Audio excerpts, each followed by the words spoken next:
ప్రస్తుతం Indian cricket fans అందరికి కూడా గౌతమ్ గంభీర్ మీద పేకల్లోతు కోపం ఉందనే చెప్పాలి.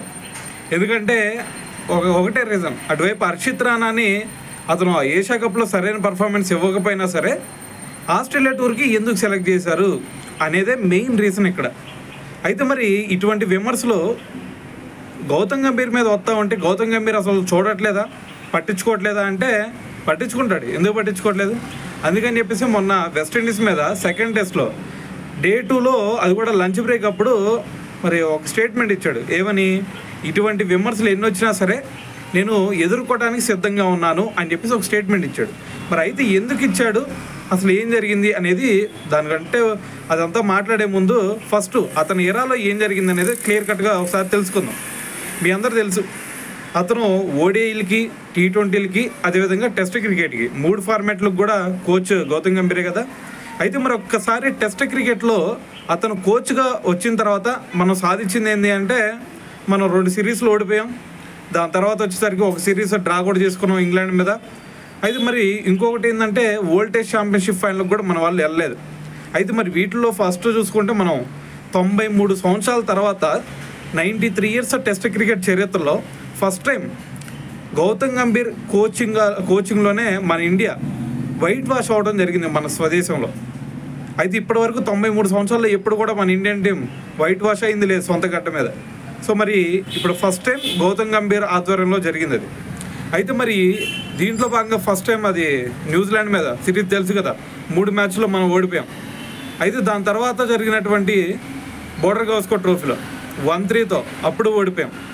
సో మరి అది ఓడిపోవడం వల్ల మనం అంతకుముందు 2 సార్లు వరల్డ్ టెస్ట్ ఛాంపియన్షిప్ ఫైనల్కి వస్తే, మరి ఇప్పుడు ఈ ఆస్ట్రేలియా సిరీస్ మీద ఓడిపోవడం వల్ల మనం వరల్డ్ టెస్ట్ ఛాంపియన్షిప్ ఫైనల్కి కూడా మన వాళ్ళు వెళ్ళలేదు. సో మరి ఇవన్నీ చూస్తూ ఉంటే మరి గౌతమ్ గంభీర్ కోచింగ్ ఏ విధంగా ఉంది, టెస్ట్ క్రికెట్లో అట్టర్ ఫ్లాప్ అయ్యాడనే అర్థమవుతూ ఉంది. అయితే మరి దాని తర్వాత మొన్న ఇంగ్లాండ్ సిరీస్లో చూసుకుంటే 2-2తో సమ్మన్ చేసాం. సో ఇది ఓకే, ఇది బ్యాలెన్స్ అయింది. అయితే ఇది పక్కన పెట్టేస్తే మరి ఓడిఐలో అదేవిధంగా T20లో చూసుకుంటే, ఓడిఐలో రీసెంట్గా మనం చూసాం కదా, ఛాంపియన్స్ ట్రోఫీ గెలిపించాడు. T20లో చూసుకుంటే ఏషియా కప్ కూడా గెలిపించాడు కదా మొన్న. సో మరి దీన్ని బట్టి టెస్ట్ క్రికెట్లో దారుణమైన ప్రదర్శన ఉంది, కానీ T20లో ఓడిఐలో కొంచెం పర్లేదు అనిపిస్తూ ఉన్నాడు. అయితే మరి ఇక్కడ అందరికీ ఉన్నటువంటి కోపం ఏంది, ఈ టీం గురించి కాదు, అతను బ్యాకప్ చేస్తున్నటువంటి ప్లేయర్స్ మీద. అయితే మరి అతను కొత్త ప్లేయర్స్కి ఛాన్సెస్ తక్కువ ఇస్తున్నాడనే చెప్పాలి. కానీ ఇప్పుడు ఎవరైతే ప్లేయర్స్ ఉన్నారో వాళ్ళందరినీ కూడా గట్టిగా బ్యాకప్ చేస్తున్నాడనే చెప్పాలి. ఎందుకు భయ్యా అంటే, ఇక్కడ మీరు అందరూ అనుకోవచ్చు హర్షిత్ రాణాని ఒక్కడనే కదా బ్యాకప్ చేస్తుంది అని చెప్పేసి మీరు అనుకోవచ్చు. హర్షిత్ రాణాని మాత్రమే కాదు, ఒక్కసారి మీరు వెనక్కి వెళ్ళి సంజు శాంసన్ మ్యాటర్లో చూడండి. ఇది నేను చెప్తుంది కాదు, సంజు శాంసనే డైరెక్ట్గా చెప్పాడు. అతను డల్గా కూర్చున్నాడంట.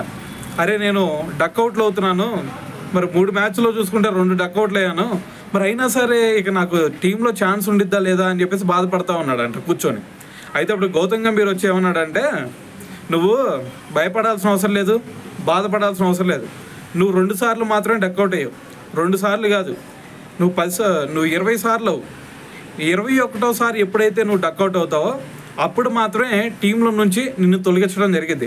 నువ్వు 20 డక్అవుట్లు అయ్యేంత వరకు నీ ప్లేస్ ఎక్కడికి కూడా పాదు అని చెప్పేసి ఒక ధైర్యాన్ని ఇచ్చాడు. సో దాని తర్వాత ప్రస్తుతం శుభ్మన్ గిల్కి కూడా అటువంటి భరోసానే ఇస్తూ ఉన్నాడు.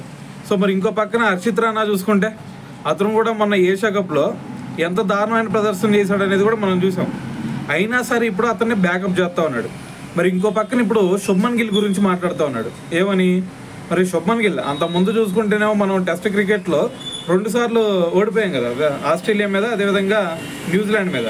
మరి దీంట్లో భాగంగా అతను ఏమన్నాడు అంటే, న్యూజిలాండ్ మీద సిరీస్ ఏదైతే ఉందో అది నేను ఎప్పుడు కూడా మర్చిపోలేను, నా జీవితంలో మర్చిపోవాలని కూడా నేను అనుకోను.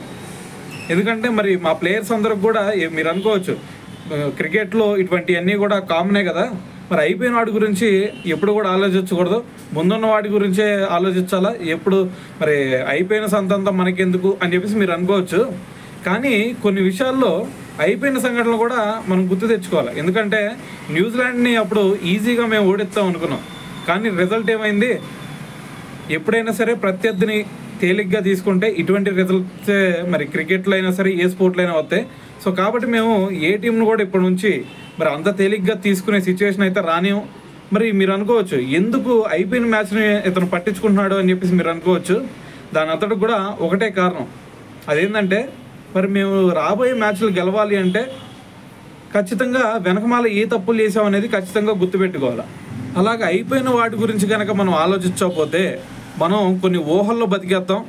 ఎట్టి పరిస్థితుల్లో మనకే గెలిపొచ్చిద్దిలే అని చెప్పేసి మనం ఓవర్ కాన్ఫిడెన్స్తో ఉంటాం. అటువంటి ఓవర్ కాన్ఫిడెన్స్ న్యూజిలాండ్ సిరీస్లో ఎదురైంది మాకు. మళ్ళీ అటువంటిది జరగకుండానే ఉండాలి అని చెప్పేసి నేను మా ప్లేయర్స్ అందరికి కూడా ఇది ఎప్పటికప్పుడు గుర్తు చేస్తూనే ఉంటాను అని చెప్పేసి ఒక స్టేట్మెంట్ ఇచ్చాడనమాట. సో దాంతోపాటు ఇందాక చెప్పే కదా శుభ్మన్ గిల్ని బ్యాకప్ చేశాడు అని చెప్పి.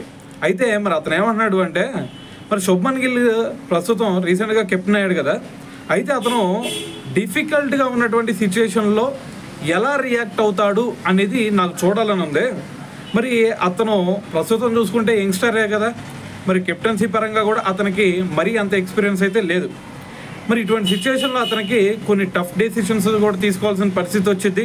దాని తర్వాత కొన్ని ఇబ్బందికరమైన పరిస్థితులను కూడా ఎదుర్కోవాల్సిన సిచ్యువేషన్ ఖచ్చితంగా వచ్చింది.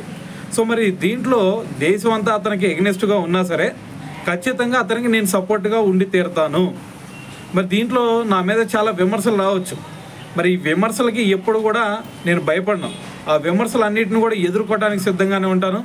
శుభ్మన్ గిల్ మీద ఏక కూడా వాళ్ళకుండా చూసుకుంటాను అని చెప్పేసి ఒక స్టేట్మెంట్ ఇచ్చాడనమాట.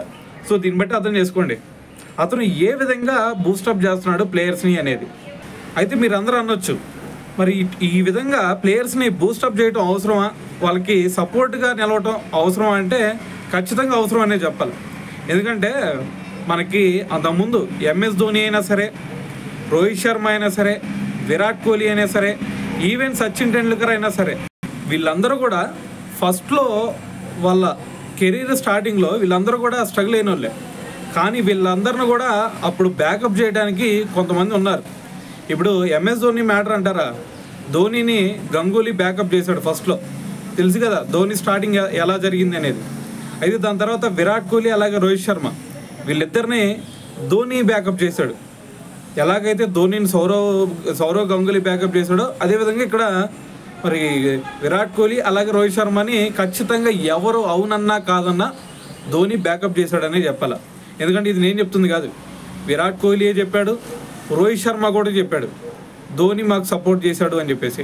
సో ఈవెన్ కుల్దీప్ యాదవ్ అదేవిధంగా యజ్వేంద్ర చహల్, సో వీళ్ళిద్దరు కూడా ఎంఎస్ ధోని వికెట్ కీపింగ్ చేసేటప్పుడు ఏ విధంగా విజృంభించారనేది కూడా మీ అందరూ తెలుసు. సో ఈ విధంగా మరి ఎప్పుడైనా సరే ఒక ప్లేయర్ని ఖచ్చితంగా బ్యాకప్ చేసి నీకు ఏం కాదు నేనున్నాను అని భరోసా ఎప్పుడైతే ఇస్తామో అప్పుడే రెండో విరాట్ కోహ్లీ అయినా సరే, లేదు అంటే రెండో రోహిత్ శర్మ అయినా సరే, లేదు అంటే రెండో ఎంఎస్ ధోని అయినా సరే రెడీ అవ్వడానికి సిద్ధంగా ఉంటారు. సో అలా కాకుండా ఒక 2 మ్యాచ్లు లేదంటే ఒక 2 సిరీస్లు సరిగ్గా ఆడలేదని చెప్పేసి వాళ్ళని కనుక పక్కన పెట్టామంటే మరి ఈరోజు మనకి విరాట్ కోహ్లీ, రోహిత్ శర్మ లాంటి ప్లేయర్లు కూడా వచ్చేవాళ్ళు కాదు. సో కాబట్టి మనకి గౌతమ్ గంభీర్ తీసుకుంటున్నటువంటి ఎటువంటి డెసిషన్ అయినా సరే మనం వెల్కమ్ చేసి తీరాల్సిందే. ఎందుకంటే ప్రతి ఒక్క కోచ్కి అయినా సరే, ప్రతి కెప్టెన్కి కూడా ఖచ్చితంగా కొంతమంది మీద నమ్మకం ఉండిద్ది. ఆ నమ్మకంతోనే వాళ్ళు తీసుకుంటారు. నమ్మకం లేకుండా ఏ కోచ్ కూడా, ఏ కెప్టెన్ కూడా ఒక ప్లేయర్ని బ్యాకప్ చేయరు. ఎందుకంటే అలా బ్యాకప్ చేయాలనుకుంటే ఈరోజు మీ అందరు తెలుసు సచిన్ టెండూల్కర్ కొడుకే ఈరోజు ఇండియన్ టీంలో ఆడేవాడు. ఎందుకు ఆడట్లేదు? ఒక్క స్టేజ్ వరకు మాత్రం ఎందుకు రాగలిగాడు? ఐపీఎల్ నుంచి పైకి ఎందుకు రాలేకపోతున్నాడు? సో దీని అందరికీ రీజన్ ఏంది? అతను ఇంకా నమ్మకం ఏ కోచ్ దగ్గర కూడా, ఏ కెప్టెన్ దగ్గర కూడా ఇంకా సంపాదించలేపాడు. అందుకని చెప్పేసి ఆ స్టేజ్లో ఉన్నాడు.